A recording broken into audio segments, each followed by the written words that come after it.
ত্রয়োদশ জাতীয় সংসদ নির্বাচনকে সামনে রেখে বিভিন্ন ক্ষেত্রে নির্বাচনী সুবিধার্থে সরকারি ছুটি সহ বিভিন্ন সাধারণ ছুটি ঘোষণা করা হয়েছে। আপনাদের যদি একটু জানিয়ে রাখি, সাধারণ ছুটি আগামী 11 ফেব্রুয়ারি বুধবার এবং ভোটের দিন 12 ফেব্রুয়ারি বৃহস্পতিবার সারাদিন সরকারি ছুটি ঘোষণা করা হয়েছে।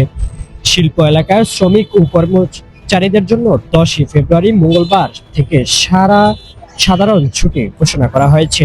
ফলে শিল্প শ্রমিকরা 10, 11 ও 12 ফেব্রুয়ারি টানা 3 দিন ছুটি পাবেন। সাধারণ ছুটির পর শুক্র ও শনিবার 13 ও 14 ফেব্রুয়ারি সাপ্তাহিক ছুটি এবং 15 ফেব্রুয়ারি শ্রী শ্রী শবরাত্রি উপলক্ষে শিক্ষা প্রতিষ্ঠানগুলোতে টানা 5 দিন বন্ধ থাকবে।